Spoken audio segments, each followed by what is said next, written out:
Friends, welcome back to the channel Bhavya classes. आज हम करने वाले हैं हमारे लिए क्वेश्चन नंबर 9 और 10। पिछले क्लास में हमने क्वेश्चन नंबर 7 और 8 किए थे। तो देखते हैं क्वेश्चन नंबर 9 में क्या दे रखा है।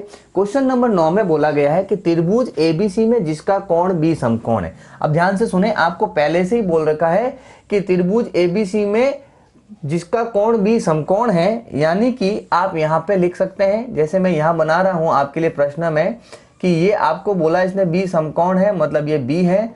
अब आप ए बी और सी बाकी वाले दो मैटर को आप कहीं पे भी लिख लें। तो यानी यहाँ ए बी सी हो गया, ये आपका बी है। आपको प्रश्न में बोला है बी समकोण है, तो ये हमने बना लिया बी समकोण। अब उसके बाद बोला है यदि tan a बराबर 1/√3। अब ध्यान से सुनना, चूंकि आपको प्रश्न में दिया है tan a बराबर 1/√3 और tan थीटा हम लोग जानते हैं लाल बटा कका के हिसाब से क्या होता है, लंब बटे आधार। ये आपका लंब है और ये आपका आधार है। अब देखें, अब यहाँ पे आपको tan के साथ a दे रखा है, यानी ये आपका क्या होगा, थीटा होगा। यानी ये वाली भुजा आपकी लंब है और ये 1 है, और ये वाली भुजा आपकी आधार है, जिसका मान आपका कितना होगा, √3 होगा। अब ध्यान से सुने, हमारे को कर्ण की वैल्यू पता नहीं है तो कोई बात नहीं, हम लोगों को पाइथागोरस प्रमेय आती है। तो पाइथागोरस प्रमेय कहती है कि आधार का स्क्वायर प्लस लंब का स्क्वायर कर दिया जाए तो आपके पास कर्ण की वैल्यू आ जाएगी। अब देखें, आधार है आपके पास √3, तो स्क्वायर कर दीजिए, और लंब है आपके पास 1, तो 1 का स्क्वायर कर दीजिए। तो के स्क्वायर का मान √3 का स्क्वायर 3, 1 का स्क्वायर 1, यानी कि के स्क्वायर बराबर 4। तो के का मान आपके पास आ जाएगा 2। ठीक है। अब जब आपके पास के का मान आ चुका है तो आपको पता है कि ये आपके पास वैल्यू कितनी है, 2। अब ध्यान से सुने, यहां आपको sign A cos C, cos A sign सी। तो पहली चीज हमारे पास यहाँ पे थीटा ए की जगह हमने ले रखा है, इसलिए हम लोग यहाँ पे साइन ए और कॉस ए के मान आसानी से निकाल सकते हैं। ये होता है लंब बटे कर्ण और ये होता है आधार बटे कर्ण। तो ध्यान से सुने, लंब आपका 1 है और कर्ण आपका 2 है। आधार आपका यहाँ पे कितना दे रखा है, √3, और कर्ण आपका 2 है। उसी प्रकार से आपको चाहिएगा साइन सी और कॉस सी के मान भी आपको निकालने पड़ेंगे, लेकिन यहाँ पे थीटा चेंज हो गया। इसका मतलब अब आपको थीटा चेंज हुआ है, तो चित्र तो वही है, ए बी सी, ये थीटा है, तो ये आपका अब लंब बन गया, ये आपका आधार बन गया, और ये आपका कर्ण। इसकी वैल्यू 2 है, यहाँ 1 था और यहाँ पे क्या था, √3। वैल्यू को चेंज नहीं करना है, सिर्फ आपके लंब और आधार का नाम चेंज होगा। वैल्यू आपका जो जहाँ पे थी वो वहीं रखनी है। तो अब साइन सी, ये थीटा है यानी ये लंब है, तो लंब का मान हमारे पास कितना होगा, यहाँ लिख रखा है इसलिए मैं वापस नहीं लिख रहा हूँ, तो ये हो गया ये। और कॉस सी, यानी कॉस सी का मान होता है आधार बटे कर्ण। आधार है मेरे पास 1 और कर्ण का मान है 2। अब इनका मान हम रखेंगे प्रश्न में। तो देखें, प्रश्न में मान रखने पर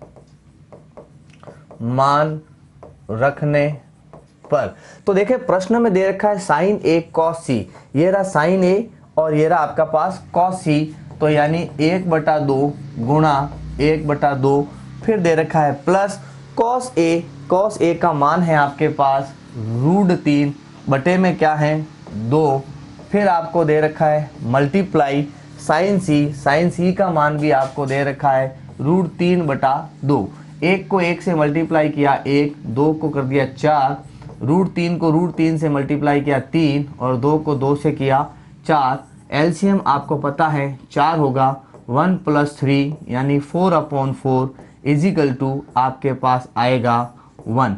यानी आपका पहला क्वेश्चन का आंसर क्या बना, 1 बना। इन चित्रों को आप बहुत अच्छे से समझ लें, क्योंकि यहाँ पे हमेशा प्रश्न के साथ क्या होता है, ए और सी एंगल चेंज करते हैं, और जब भी एंगल चेंज करते हैं तो हमारे हमेशा लंब और आधार की वैल्यू चेंज हो जाती है। तो इस प्रकार हमने पहला प्रश्न किया इसका। देखते हैं अगला प्रश्न क्या है। सेम प्रश्न है, आपको वही प्रश्न दे रखा है। अब इसमें आपको मैं पहले ही बता दूं, आपके पास जो हैं लंब बटे आधार जो आपको tan थीटा के हिसाब से दे रखा है। ये मैं इसलिए नहीं कर रहा हूं क्योंकि यहाँ पे अभी मैंने आपको सारा समझा दिया। तो अब हम इसको देखते हैं कैसे करना है। तो ध्यान से सुने, डायग्राम बनाते हैं वापस। तो ये A, B और ये C। अगर मेरे पास थीटा यहाँ है, इसका मतलब ये लंब है, ये आधार है और ये हमारा कर्ण है। लंब का मान 1, आधार का मान √3 और कर्ण हमने अभी निकाला कितना है 2। उसी प्रकार से दूसरा चित्र भी बना लेते हैं जिसमें A, B, C थीटा यहाँ पे होगा। तो ये लंब हो जाएगा, ये आधार होगा और ये कर्ण होगा। वैल्यू मैंने आपको बता रखी है, वैल्यू आपको चेंज नहीं करनी है। अब ध्यान से सुने, cos A का मतलब होता है आधार बटे कर्ण गुणा cos C, ये भी आपके होता है आधार बटे कर्ण। sin A यानी लंब बटे कर्ण, ये हो गया लंब बटे कर्ण। अब cos A है, यहाँ A दे रखा है, ध्यान से सुने, तो हमें ये चित्र काम में लेना है। तो आधार आपके पास होगा √3 और कर्ण है 2। फिर cos C मतलब ये काम में लेना है। यहाँ आधार है आपके पास कितना, आधार आपके पास 1 और कर्ण है आपके पास 2। फिर sin A यानी ये डायग्राम काम में लेना है। तो यहाँ लंब है 1 और कर्ण है 2। यहाँ पे sin C यानी ये डायग्राम काम में लेना है। यहाँ लंब है √3 और कर्ण है आपके पास 2। डायग्राम हमेशा जो आपके साइन के साथ थीटा दे रखा है उसके अकॉर्डिंग हमें काम में लेना है। तो अब देखो √3 को 1 से गुणा किया, √3, यहाँ पे ध्यान से सुने, √3 को जब आप 1 से गुणा करोगे तो आपके पास आएगा √3 बटे में 2 को 2 से गुणा किया 4, माइनस √1 को √3 से गुणा किया तो ये होगा 2 को 2 से गुणा किया 4, 1 प्लस का 1 माइनस का, यानी आपके पास आंसर बनेगा 0। इस प्रकार से 9वां प्रश्न हमारा कंप्लीट हुआ, जिसमें आपके 2 प्रश्न थे, दोनों के अंदर आपको एंगल चेंज किए हुए थे, जिसकी वजह से आप लंब और आधार की वैल्यू चेंज करनी है, आप उसको कर सकते हैं। देखें अब अगला प्रश्न क्या कह रहा है, बहुत ही इंपॉर्टेंट क्वेश्चन, कई बार एग्जाम में आया हुआ प्रश्न है, बहुत अच्छा प्रश्न है, ध्यान से सुने। इस प्रश्न में क्या बोला, त्रिभुज PQR में जिसका कोण Q समकोण है। चलो हम मान लेते हैं ये हमारा त्रिभुज है जिसका नाम P और Q है जो समकोण है, तो उसको यहाँ रख देते हैं, ये समकोण, और ये हो गई आपके पास R। अब इसने बोला है PR + QR = 25, ठीक है, और PQ बराबर आपको दे रखी है 5, यानी ये वैल्यू आपको दे रखी है 5 सेंटीमीटर। तो इसको हम x मान लेते हैं, यहाँ पे लिखते हैं हम लोग, माना QR = x, चूंकि आपको दे रखा है PR + QR बराबर कितना 25, यानी यहाँ पे हम लिख सकते हैं, अगर मैं PR की वैल्यू निकालूं तो PR बराबर 25 माइनस QR, और आप सबको पता है इसको मैं समीकरण 1 मान लूँ, हमने माना है इसको, तो इसके हिसाब से PR बराबर क्या होगा 25 माइनस x। ये मैंने कैसे लिखा है, यहाँ लिख देता हूँ समीकरण 1 से, ठीक है। तो ये हमारे पास आ गई PR की वैल्यू। अब देखो इसको हमने x माना, ये PQ है, और PR की वैल्यू आपके पास आ चुकी है 25 माइनस x। अब आप सबको पता है हमारे पास सारी वैल्यूज़ नहीं है, तो हमें यहाँ पे पाइथागोरस प्रमेय लगानी है और उसमें इन सब के मान को पुट करना है। तो ध्यान से सुने, आप सभी लोग जानते हैं पाइथागोरस प्रमेय क्या होती है, कर्ण स्क्वायर बराबर आधार स्क्वायर बराबर प्लस लंब स्क्वायर। अब कर्ण की वैल्यू दे रखी है आपको कितनी, 25 माइनस x का स्क्वायर बराबर आधार आपका, अब आधार, अब ध्यान से सुने, आधार यहाँ पे किसको लेंगे, लंब किसको लेंगे, ये वेरीफाई नहीं है, लेकिन यहाँ पे देखें साइन के साथ P, कॉस के साथ P, टेन के साथ P, यानी ये आपका क्या है थीटा है, तो यानी ये आपका लंब है, ये आधार है और ये आपका कर्ण है। तो आधार आपका है 5 सेंटीमीटर, तो यहाँ पे लिखेंगे 5 का स्क्वायर, प्लस लंब है आपका x, तो यहाँ लिखेंगे x का स्क्वायर। यहाँ तक कोई प्रॉब्लम नहीं। अब देखें यहाँ पे आप लोग, यहाँ दे रखा है आपको 25 माइनस x का स्क्वायर, यानी एक एल्जेब्रिक फॉर्मूला होता है a माइनस बी का होल स्क्वायर, वो हम यहाँ पे लगा सकते हैं। तो आप लोग यहाँ लिख देते हैं, चूंकि a माइनस बी का होल स्क्वायर क्या होता है, A square minus 2ab plus B square.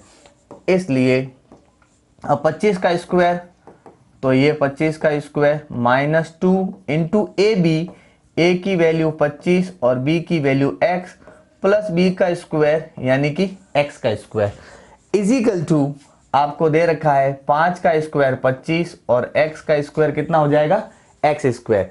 आप सबको स्क्वायर याद है, तो 25 का स्क्वायर होता है 625 माइनस यहाँ पे 25 दूनी 50 और 50 को x से गुणा किया 50 और यहाँ आ जाएगा x square is equal to 25 plus x। अब देखें यहाँ पे जो वैल्यू है हम इन दोनों को इधर से इधर ट्रांसफर करते हैं तो यहाँ पे करा जाएगा पक्षांतरण। तो देखें पक्षांतरण क्या हुआ, 625 minus 50x plus x square, 25 इधर आएगा तो माइनस का, x भी इधर आएगा तो माइनस का, उधर क्या बचेगा हमारे पास राइट साइड में 0। अब देखें एक्स स्क्वायर प्लस का और आपके पास ये एक्स स्क्वायर माइनस का, दोनों आपस में क्या हो गए, कट गए। अब 625 में से 25 गए तो आपके पास क्या बचेगा, 625 में से जब आप 25 घटाओगे तो आपके पास बचेगा 600 माइनस 50x बराबर 0। 50x को अगर मैं उधर भेज दूंगा तो प्लस का हो जाएगा और एक तरफ आपके पास बच जाएगा 600, यानी x की वैल्यू जो है 600 बटा 50, 0 से 0 काट दीजिए तो x की वैल्यू आ जाएगी आपके पास 12। जब आप 5 का भाग 60 में देंगे तो 12, x की वैल्यू आई यानी आपके पास QR की वैल्यू आ गई, इसलिए QR बराबर कितना, 12 हो गया। अब QR का मान हम हमारे यहाँ पे जो ये हमारे PR की वैल्यू है, ये समीकरण 1 थी, इसको समीकरण 2 रख लें तो यहाँ लिखें QR का मान समीकरण 2 में रखने पर, 2 में रखने पर, तो देखो समीकरण 2 क्या थी हमारे पास, समीकरण 2 थी PR बराबर 25 माइनस x, अब x की जगह आ जाएगा 12 तो PR का मान होगा कितना, 13, राइट है। अब हमारे पास PR QR सबके मान हैं, तो ध्यान से सुने, वापस डायग्राम बना रहा हूं।